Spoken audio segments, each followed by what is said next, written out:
आइए हम महिला का सम्मान करें, मातृत्व का सम्मान करें और महिला शक्ति को आगे बढ़ाएं और इनसे जो भी त्रुटियां हमारे समाज में इनसे जुड़ी हुई हैं उनके प्रति हम अपने समाज में योगदान दें ताकि इस तरह की यौन उत्पीड़न की घटनाएं काफ़ी कम हो। ज़्यादा वक्त न लेते हुए मैं मैडम को आमंत्रित करती हूँ कि वो आए और अपना ज्ञान साझा करें। Madam please.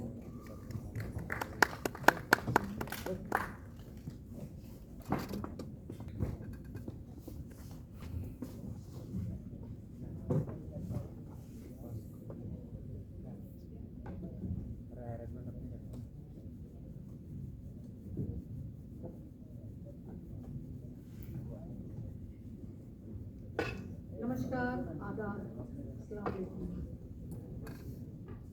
सबसे पहले हमारे जो डीन साहब, यहाँ पर डायरेक्टर साहब रश्मि जी, परवीन जी और दिगर तमाम डॉक्टर, साइंटिस्ट, प्रिंसिपल और तमाम स्टूडेंट्स को आपको मेरा सलाम, स्वागतम, खुशामदीद किशनगंज की सरजमीन पर इतना खूबसूरत कैंपस और ये खूबसूरत कॉलेज जो यूनिवर्सिटी है आपका, कि आप खुश नसीब हैं कि आपको यहाँ वो मैसर हुआ है, वो मौका मिला है अपनी ज़िंदगी के वक्त को यहाँ गुजारने के लिए।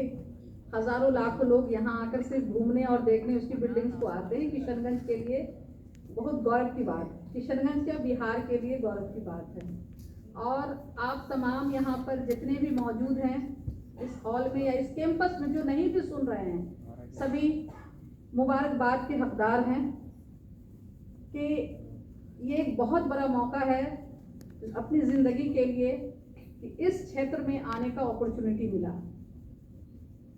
क्योंकि बोलते हैं कि रोटी, कपड़ा और मकान, तो सबसे पहले अगर रोटी की बात आती है तो एग्रीकल्चर से आती है। ज़िंदगी में पहले चाहिए रोटी, कपड़ा फटा ही चल जाएगा, मकान जैसे भी होगा, लेकिन एक नई ज़िंदगी देने के लिए, खुद के लिए, औरों के लिए, अगली पीढ़ी के लिए भी जो एग्रीकल्चर कॉलेज, यूनिवर्सिटी अलग अलग तरीके से जो काम कर रही है, ये पूरे दुनिया के लिए है।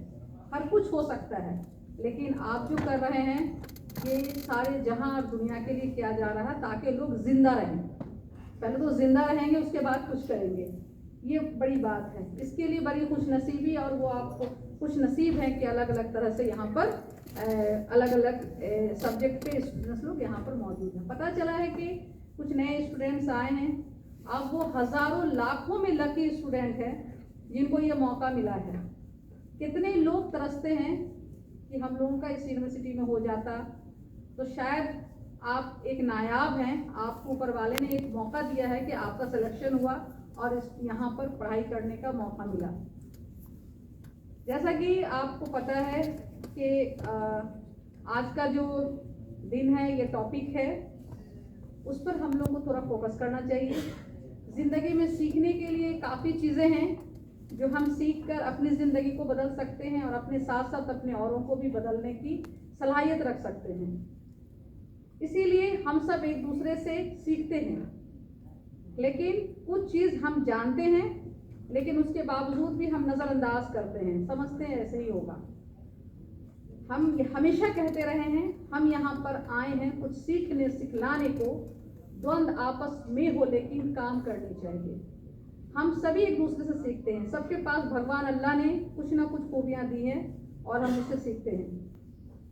जैसे हम आपके लिए कहना चाहेंगे, विकल्प बहुत मिलेंगे, विकल्प बहुत मिलेंगे मार्ग भटकने के लिए, विकल्प बहुत मिलेंगे मार्ग भटकने के लिए। संकल्प एक ही काफ़ी है मंजिल तक जाने के लिए।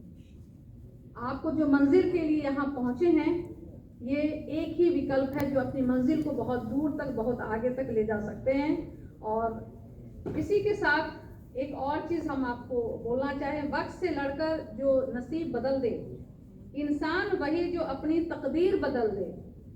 कल क्या होगा कभी मत सोचो, कल क्या होगा कभी मत सोचो, क्या पता कल वक्त खुद अपनी तकदीर बदल दे, तस्वीर बदल दे।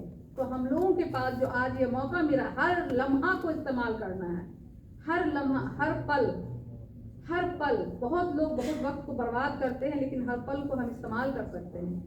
आज हम स्टूडेंट्स को फोकस करके हम लोगों, चूँकि आप नए बच्चे आए हैं, आप लकी हैं, तो माँ बाप ने भी बड़ी तमन्नाएं रखी होंगी। बहुत ऐसे भी स्टूडेंट हैं कि खुद से आगे बढ़ के आए होंगे। तो आप सबके लिए है जो वक्त मिला है उसको इस्तेमाल कीजिए, पढ़ाई पर फोकस कीजिए। अभी का ज़माना है, पहले मोबाइल नहीं था, जो सच्चाई है। मोबाइल से काफ़ी फायदे भी हो रहे हैं और हम नुकसानात भी हैं, लेकिन हम पॉजिटिव की तरफ जाएंगे। इसी मोबाइल में सारी दुनिया बंद है, सारी दुनिया के बारे में जानकारियां हासिल कर सकते हैं, व्हाट्सएप, फेसबुक वगैरह वगैरह कर सकते हैं, लेकिन हम इससे नुकसानात भी है। तो हम लोग पहुँच के पहले जो आने वाले दिनों में जो आम जो हो रहा है, ये तो कॉलेज के अंदर की या जहाँ आप काम करते हैं वहाँ पहुँच वाली बात हो सकती है, लेकिन हम सब कहीं ना कहीं किसी परिवार का हिस्सा हैं। तो हमारे साथ क्या हो सकता है?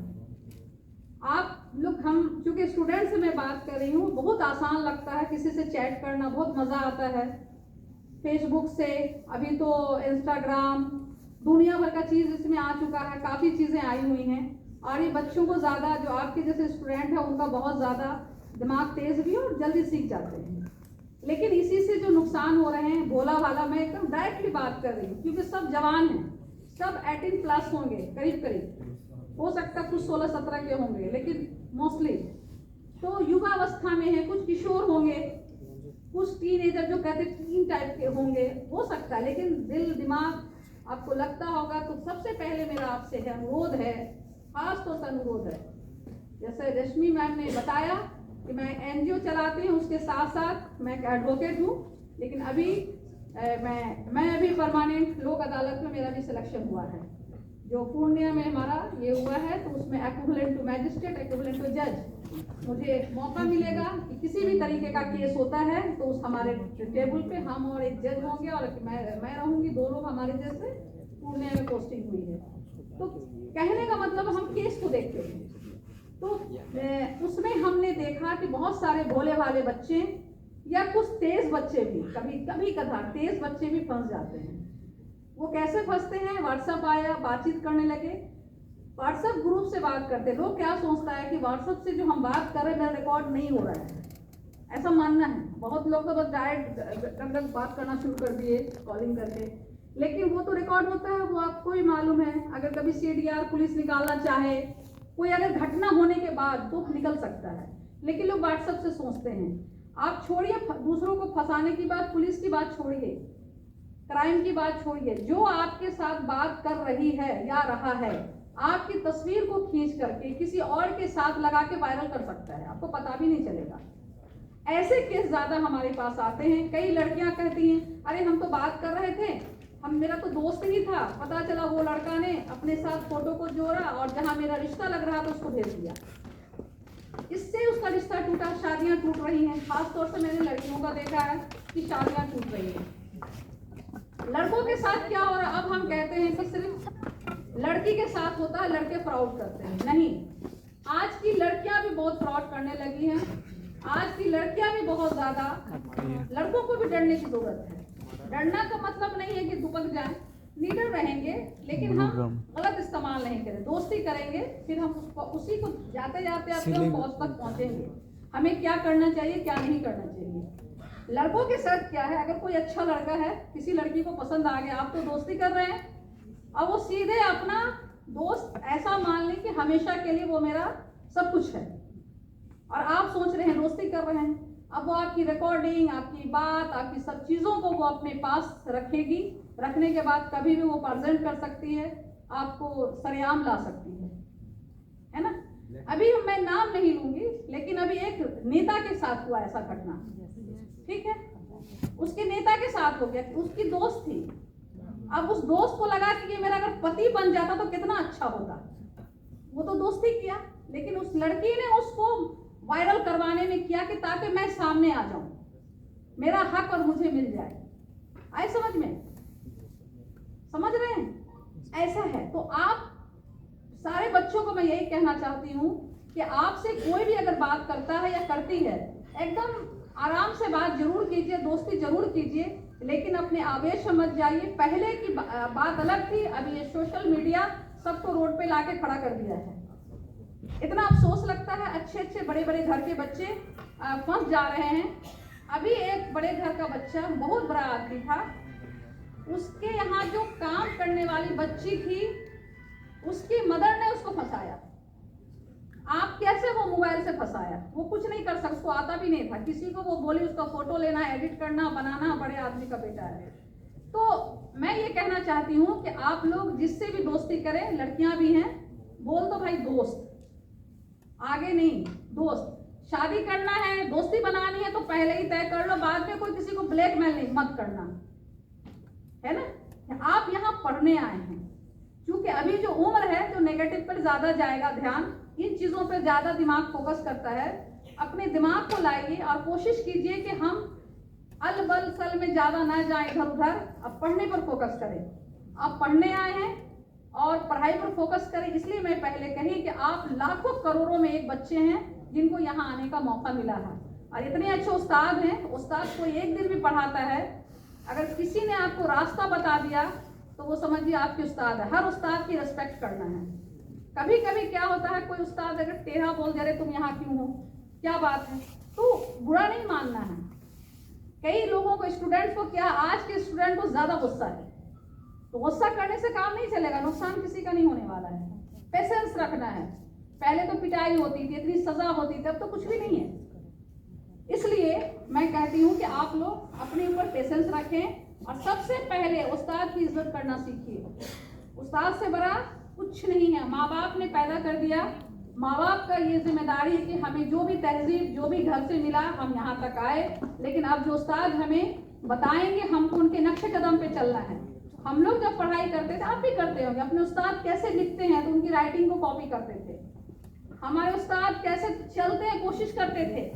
हमारे उस्ताद कभी किसी की रैगिंग नहीं करना है, और महिला हो कि पुरुष हो। कई ऐसे भी लड़के हैं, फीमेल टीचर्स होते हैं, उनको दूसरे अरे फीमेल है, क्या मतलब है। अभी मैडम ने बड़ी अच्छी बात कही फीमेल के बारे में, लेकिन कई ऐसे भी लड़के हैं जिनको समझ में नहीं आती है, उनको लगता है कि हम ही बहुत बड़ा तिस्मार खान है। ये नहीं चलेगा बाबू, आप लोग को पढ़ना है, पढ़ के एक नाम रोशन करना, बड़ा आदमी बनना है और हर लोगों की रिस्पेक्ट करनी है। ये तो आपके लिए है कि आपको हम लोग उसके लिए फिर सर से कुछ और बातचीत करेंगे कि इस 3 महीने में मैं ये भी बात करना चाहती हूँ कि 3 महीने में किस बच्चे का क्या स्टेटस है, उसके अकॉर्डिंग हम लोग यहाँ पर प्रोग्राम करेंगे। हमारी ऑर्गेनाइजेशन राहत है और ये कॉलेज को मिला करके फिर उनके साथ अवार्ड देने का। जो बच्चे 3 महीने में कुछ अच्छे काम करेंगे, लग रहा है कि बहुत अच्छे ढंग से उन्होंने नंबर लाया है, पढ़ाई की है, तो उनको रैंकिंग किया जाएगा।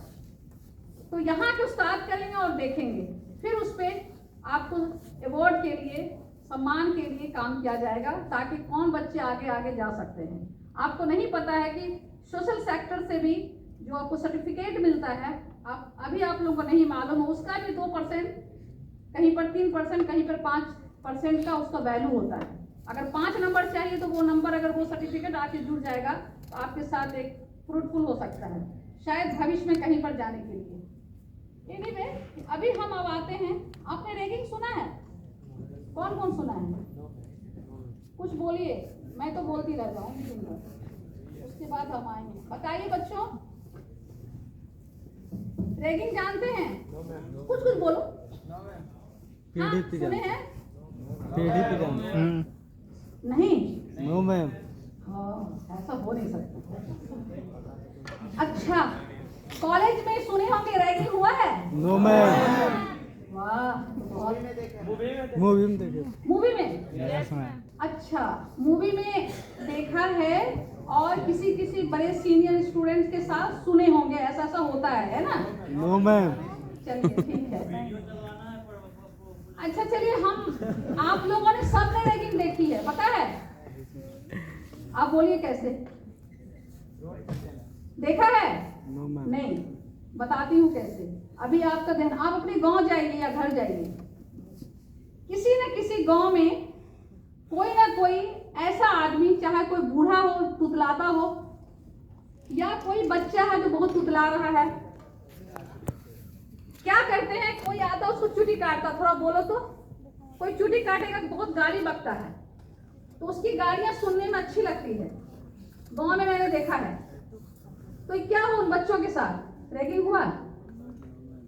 कोई बूढ़ा जा रहा, एक आदमी करेला से चिढ़ता था, अगर करेला बोल दिए तो वो आपके पीछे दौड़ा दौड़ा करके पीटना शुरू करेगा या दौड़ा दौड़ा के गाली देगा। तो क्या करते हैं, उसको सिर्फ बोल देना करेला, बस वो पीछे पीछे पीछे। तो क्या किया आपने उसके साथ? क्या किया? बोलो। उसको पसंद नहीं है, लेकिन आपने उसको तंग किया जिससे उसको दिल में तकलीफ हो रही है। कोई ऐसे बच्चे हैं जिसको कान ऐंठ दिया, किसी का बाल खींच लिया, बार बार देखेगा गांव में कि वो आदमी, एक आदमी है जो बार बार आता है, किसी न किसी को टोन देता है, चूटी काट लेता है, या चूटी नहीं भी काटा, कुछ ऐसी चीज रख दिया जिससे बार बार उसी आदमी के साथ कर रहा है, ताकि वो चिढ़े और वो जलील हो और हम लोग हंसे। क्या होता है? बोलिए हाँ ना, होता ही है ना। हर गांव में आप अगर शुरुआत करेंगे रैगिंग की बात, तो घर से भी शुरू होती है। जो निकम्मा होता है उसका भी रैगिंग होता है, पता है? उसको भी लोग आए कहाँ पड़ता है, फिर आएगा घूम के उसको जानबूझ के, तकलीफ में तो है और तकलीफ देता है। बोलिए हाँ ना, बोलना होगा थोड़ा, हाँ ना तो बोलिए। जो पढ़ा लिखा नहीं होता, 4 भाई है, 4 भाई में से 3 भाई बहुत अच्छा किया और 1 भाई एकदम नहीं किया, तो उधर से घूम के चाचा आएंगे, कहेंगे अरे ये तो क्या बताएंगे, नकारा निकल गया, कुछ नहीं। फिर उधर से आएंगे, अरे ये तो एकदम बेकार का है। हर घूम के उसकी जितनी नेगेटिव है, जितनी चीजें, उसको आके बार बार खोदेंगे। हम इसको भी कह सकते हैं कि ये भी एक घरेलू भाषा है, ये भी रैगिंग है, उसको तंग करना, टॉर्चर। लेकिन हम ऐसा मौका ही नहीं दें उन बच्चों के लिए जिसको मैंने अभी बात कही, तो उसको ये मौका मिले कामयाब बन के दिखाना है, और अपने हक के लिए भी करना, औरों के हक के लिए भी करना है, खुद के लिए भी जीना, औरों के लिए भी जीना है। अगर रैगिंग करते हैं यहाँ पर किसी के साथ, एक तो पहले रैगिंग नहीं करनी है, लोगों की इज्जत करनी है, छोटों बड़ों से प्यार करना है, जो भी लड़कियां हैं उनको रिस्पेक्ट देना है। और लड़कियों का भी ऐसा नहीं हो गया कि मैं लड़की हो गई तो मैं औरों के साथ रिस्पेक्ट नहीं कर सकती, उनको भी रिस्पेक्ट देना है, एक दूसरे को रिस्पेक्ट के साथ बातचीत करनी है, और रैगिंग तो नहीं करना, यह कानूनन अपराध है। ठीक है, लगता होगा कि सीनियर हो गए, जूनियर हो गया ना, तो उसको हम पानी धुलवाएंगे, उसको बार बार, जो आपने कहा मूवी में देखा है ना, वो प्रिंसिपल है, लड़के लोग प्रिंसिपल बन के आ रहे हैं, अब वो तो उसी को नमस्ते और पैर छू रहे हैं, फिर दूसरा आ रहा वाला ये प्रिंसिपल है, फिर उसके पैर छू रहे हैं, कर रहे थे ना, मूवी में देखा होगा। लेकिन नहीं, अब ये कानूनन अपराध है। अगर आप किसी के साथ भी रैगिंग करते हैं तो इसकी सजा भी है, 2 साल का जेल है, 10,000